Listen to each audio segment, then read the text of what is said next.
ಇನ್ಫೋಸ್ಟ್ರೀಮ್ YouTube ಚಾನಲ್ಗೆ ಎಲ್ಲರಿಗೂ ಸ್ವಾಗತ. ಈ ವಿಡಿಯೋದಲ್ಲಿ ನಾವು ಮೂರನೇ ಪೇಜ್ ರಿಪ್ಲೇಸ್ಮೆಂಟ್ ಟೆಕ್ನಿಕ್ ಯಾವುದು ಆಪ್ಟಿಮಲ್ ನ ಡಿಸ್ಕಸ್ ಮಾಡ್ತಾ ಹೋಗೋಣ. ಸೊ ವಿಡಿಯೋ ಡಿಸ್ಕ್ರಿಪ್ಷನ್ ಅಲ್ಲಿ ಲಿಂಕ್ ಕೊಟ್ಟಿರ್ತೀನಿ. ಸೊ ಆ ಲಿಂಕ್ ನ ಕ್ಲಿಕ್ ಮಾಡಿದ್ರೆ 4 ಪೇಜ್ ರಿಪ್ಲೇಸ್ಮೆಂಟ್ ಟೆಕ್ನಿಕ್ ಅನ್ನು ಒಂದೇ ವಿಡಿಯೋದಲ್ಲಿ ಡಿಸ್ಕಸ್ ಮಾಡಿರೋ ವಿಡಿಯೋ ಬರುತ್ತೆ. ಸೊ ಅದೊಂದು 10 ಇಂದ 12 ಮಿನಿಟ್ಸ್ ಇನ್ ವಿಡಿಯೋ. ಸೊ ಈಸಿಯಾಗಿ ಶಾರ್ಟ್ ಟ್ರಿಕ್ಸ್ ಅಲ್ಲಿ ಹೇಗೆ ಮಾಡೋದು ಅಂತ ಹೇಳ್ಕೊಟ್ಟಿದ್ದೀನಿ ಅದರಲ್ಲಿ. ಸೊ ಇದರಲ್ಲೂ ನೋಡ್ತಾ ಹೋಗೋಣ. ಇದು ಸಪರೇಟ್. ಈಗ ಆಪ್ಟಿಮಲ್. ಸೊ ಆಪ್ಟಿಮಲ್ ಅಂದ್ರೆ ಏನು? ಫಸ್ಟ್ 3 ಬಿಟ್ಸ್ ಇಂದು ಒಂದು ಫ್ರೇಮ್ ನ ಮಾಡ್ಕೋಬೇಕು. 3 bits is equal to 1 frame. 3 bits ಒಂದು ಫ್ರೇಮ್ ನ ಮಾಡ್ಕೋಬೇಕು. ಸೊ ಇವಾಗ ಏನಾಗಿದೆ, ನನ್ನ ಫ್ರೇಮ್ ಖಾಲಿ ಇದೆ. ಸೊ ಏನ್ ಮಾಡ್ತೀನಿ, ಮೊದಲನೇ ಎಲಿಮೆಂಟ್ 1 ನ ಇನ್ಸರ್ಟ್ ಮಾಡ್ತೀನಿ. ನೆಕ್ಸ್ಟ್ 1 ಆಲ್ರೆಡಿ ಪ್ರೆಸೆಂಟ್ ಇದೆ. ನೆಕ್ಸ್ಟ್ ಎಲಿಮೆಂಟ್ ಯಾವುದು 0, ಅದನ್ನ ಇನ್ಸರ್ಟ್ ಮಾಡ್ತೀನಿ. ನೆಕ್ಸ್ಟ್ 1 ಪ್ರೆಸೆಂಟ್ ಇತ್ತು, 0 ಪ್ರೆಸೆಂಟ್ ಇದೆ. ಸೊ ಇನ್ನ ಒಂದೇ ಒಂದು ಖಾಲಿ ಇದೆ ಜಾಗ. ಸೊ 7. ಇವಾಗ ಏನಾಯ್ತು, 3 ಬಿಟ್ಸ್ ನ 1 ಫ್ರೇಮ್ ಆಯ್ತು. ಈಗ ನಾನು ಡೈರೆಕ್ಟ್ ಇನ್ಸರ್ಟ್ ಮಾಡಂಗಿಲ್ಲ. ಏನ್ ಮಾಡಬೇಕು, ರೀಪ್ಲೇಸ್ ಮಾಡಬೇಕು. ಈಗ ನೆಕ್ಸ್ಟ್ ಎಲಿಮೆಂಟ್ ಯಾವುದು 1. ಸೊ 1 ಪ್ರೆಸೆಂಟ್ ಇದೆಯಾ, ಈ 3 ಬಿಟ್ಸ್ ಇನ್ 1 ಫ್ರೇಮ್ ಅಲ್ಲಿ 1 ಪ್ರೆಸೆಂಟ್ ಇದೆಯಾ, ಪ್ರೆಸೆಂಟ್ ಇದೆ. ಸೊ ಏನು ಚೇಂಜ್ ಮಾಡಂಗಿಲ್ಲ. 0 ಪ್ರೆಸೆಂಟ್ ಇದೆಯಾ, 0 ಪ್ರೆಸೆಂಟ್ ಇದೆ. ನೆಕ್ಸ್ಟ್ 2 ಪ್ರೆಸೆಂಟ್ ಇದೆಯಾ, ಸೊ 2 ಈ ಫ್ರೇಮ್ ಅಲ್ಲಿ ನನಗೆ ಇಲ್ಲ. ಸೊ ಏನ್ ಮಾಡ್ತೀನಿ ಅಂದ್ರೆ 2 ಇಂದ ಮುಂದ್ಗಡೆ ರೈಟ್ ಹ್ಯಾಂಡ್ ಸೈಡ್ ನೋಡ್ತೀನಿ. 2 ಇಂದ ಯಾವ ಎಲಿಮೆಂಟ್ ಅನ್ನ ಇನ್ಸರ್ಟ್ ಮಾಡಬೇಕು ಅದಕ್ಕಿಂತ ಮುಂದೆ ರೈಟ್ ಹ್ಯಾಂಡ್ ಸೈಡ್ ಅಲ್ಲಿ ನೋಡ್ಬೇಕು. ಯಾವ ಎಲಿಮೆಂಟ್ ಜೊತೆ ಇದನ್ನ ರೀಪ್ಲೇಸ್ ಮಾಡಬೇಕು ಅಂದ್ರೆ ಯಾವುದಕ್ಕೆ ಫ್ಯೂಚರ್ ಅಲ್ಲಿ ಲಾಸ್ಟ್ ಡಿಮ್ಯಾಂಡ್ ಇದೆ. Last demand in future. Last demand in future ಅಂದ್ರೆ ಹೇಗೆ?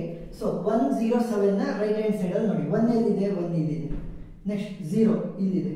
7 ಇಲ್ಲಿ ಎಲ್ಲೂ ಪ್ರೆಸೆಂಟ್ ಇಲ್ಲ. ಸೊ ಏನಾಯ್ತು, ಅದರ ಡಿಮ್ಯಾಂಡ್ ಫುಲ್ ಲಾಸ್ಟ್ ಅಲ್ಲಿ ಇದೆ ಅಂತ ಅರ್ಥ. ಪ್ರೆಸೆಂಟ್ ಇಲ್ಲ ಅಂದ್ರೆ ಲಾಸ್ಟ್ ಅಲ್ಲಿ ಇದೆ ಅಂತ ಅರ್ಥ. ಇವಾಗ ಏನ್ ಮಾಡಬೇಕು, ಯಾವುದಕ್ಕೆ ಫ್ಯೂಚರ್ ಅಲ್ಲಿ ಲಾಸ್ಟ್ ಅಲ್ಲಿ ಪ್ರೆಸಿಡೆನ್ಸ್ ಇದೆ, ಡಿಮ್ಯಾಂಡ್ ಇದೆ, ಅದಕ್ಕೆ ನಾನು ರೀಪ್ಲೇಸ್ ಮಾಡ್ಬೇಕಲ್ವಾ.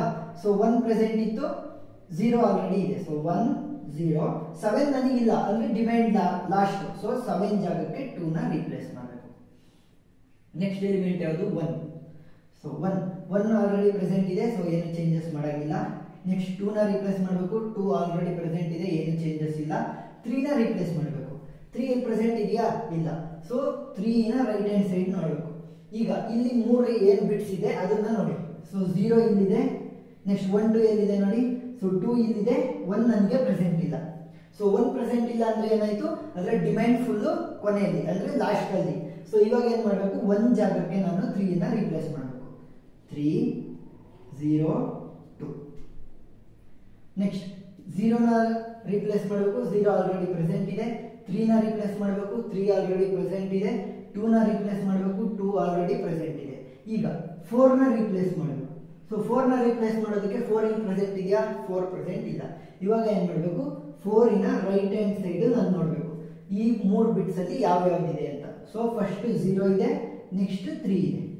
ಫಸ್ಟ್ 0, ನೆಕ್ಸ್ಟ್ 3 ಇದೆ. ಸೊ 2 ನನಗೆ ಪ್ರೆಸೆಂಟ್ ಇಲ್ಲ ಅಂದ್ರೆ ಅದರದ್ದು ಏನಾಯ್ತು, ಡಿಮ್ಯಾಂಡ್ ಫುಲ್ ಕೊನೆಯಲ್ಲಿ ಇದೆ ಅಂತ ಅರ್ಥ ಆಯ್ತು. ಇವಾಗ ಏನ್ ಮಾಡಬೇಕು, 2 ಜಾಗಕ್ಕೆ 4 ನ ರೀಪ್ಲೇಸ್ ಮಾಡಬೇಕು. 3 0 4. ನೆಕ್ಸ್ಟ್ ಯಾವುದು 0 ನ ರೀಪ್ಲೇಸ್ ಮಾಡಬೇಕು. 0 ಆಲ್ರೆಡಿ ಪ್ರೆಸೆಂಟ್ ಇದೆ. 3 ನ ರೀಪ್ಲೇಸ್ ಮಾಡಬೇಕು. 3 ಆಲ್ರೆಡಿ ಪ್ರೆಸೆಂಟ್ ಇದೆ. ಸೊ ಏನು ಚೇಂಜಸ್ ಮಾಡಾಗಿಲ್ಲ. ಈಗ number of page fault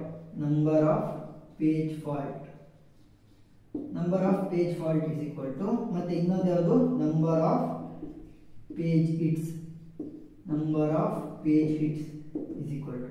so number of page faults ಅಂದ್ರೆ ಏನು, ಯಾವ್ಯಾವುದಕ್ಕೆ ನಾವು ಇನ್ಸರ್ಟ್ ಅಥವಾ ರೀಪ್ಲೇಸ್ ಮಾಡಿದೀವಿ. ಯಾವ್ಯಾವುದು 1 2 3 4 5 6. So total number of page faults ಎಷ್ಟು, 6. ನೆಕ್ಸ್ಟ್ ಪೇಜ್ ಹಿಟ್ಸ್ ಅಂದ್ರೆ ಯಾವ್ಯಾವುದನ್ನ ಖಾಲಿ ಬಿಟ್ಟಿದೀವಿ. 1 2 3 4 5 6 7 8 9. So number of page hits ಎಷ್ಟು, 9. ಇವಾಗ ಏನ್ ಮಾಡಿದ್ವಿ ನಾವು ಆಪ್ಟಿಮಲ್ ಅಲ್ಲಿ, ಫಸ್ಟ್ ಇನ್ಸರ್ಟ್ ಮಾಡಿದ್ವಿ. ನೆಕ್ಸ್ಟ್ ರೀಪ್ಲೇಸ್ ಮಾಡೋದಕ್ಕೆ ಏನ್ ಮಾಡ್ತೀವಿ, ಯಾವ ಎಲಿಮೆಂಟ್ ಈ 3 ಬಿಟ್ಸ್ ಅಲ್ಲಿ ಇದೆಯಾ ಅಂತ ನೋಡ್ತೀವಿ. ಆ 3 ಬಿಟ್ಸ್ ಅಲ್ಲಿ ಇಲ್ಲ ಅಂತ ಅಂದ್ರೆ ಏನ್ ಮಾಡ್ತೀವಿ, ಅದರ ಮುಂದ್ಗಡೆ ಇರುವಂತಹ ಎಲಿಮೆಂಟ್ಸ್ ಗಳನ್ನ ನೋಡ್ತೀವಿ. ರೈಟ್ ಹ್ಯಾಂಡ್ ಸೈಡ್ ಅಲ್ಲಿ ಇರುವಂತಹ ಎಲಿಮೆಂಟ್ಸ್ ಗಳನ್ನ ನೋಡ್ತೀವಿ. ಆ ರೈಟ್ ಹ್ಯಾಂಡ್ ಸೈಡ್ ಅಲ್ಲಿ ಇರುವಂತಹ ಎಲಿಮೆಂಟ್ಸ್ ಗಳಲ್ಲಿ ಲಾಸ್ಟ್ ಅಲ್ಲಿ ಈ 3 ಬಿಟ್ಸ್ ಅಲ್ಲಿ ಯಾವ್ದು ಫುಲ್ ಲಾಸ್ಟ್ ಅಲ್ಲಿ ಬರುತ್ತೆ ಅಂತ ನೋಡ್ತೀವಿ. ಈ 3 ಬಿಟ್ಸ್ ಅಲ್ಲಿ ಫುಲ್ ಲಾಸ್ಟ್ ಅಲ್ಲಿ ಇರುವಂತಹ ಡಿಮ್ಯಾಂಡ್ ಯಾವುದು, ಅದರ ಜೊತೆ ಯಾವ್ದನ್ನ ರೀಪ್ಲೇಸ್ ಮಾಡಬೇಕಾಗಿರುತ್ತೆ ಅದನ್ನ ರೀಪ್ಲೇಸ್ ಮಾಡಿ ಆನ್ಸರ್ ಅನ್ನ ಬರೀತಾ ಹೋಗ್ತೀವಿ. ಸೊ ಅರ್ಥ ಆಗಿದೆ ಅಂತ ಅನ್ಕೊಂತೀನಿ. ಏನಾದರೂ ಡೌಟ್ ಇದ್ರೆ ಕಮೆಂಟ್ ಸೆಕ್ಷನ್ ಅಲ್ಲಿ ತಿಳಿಸಿ. Thank you.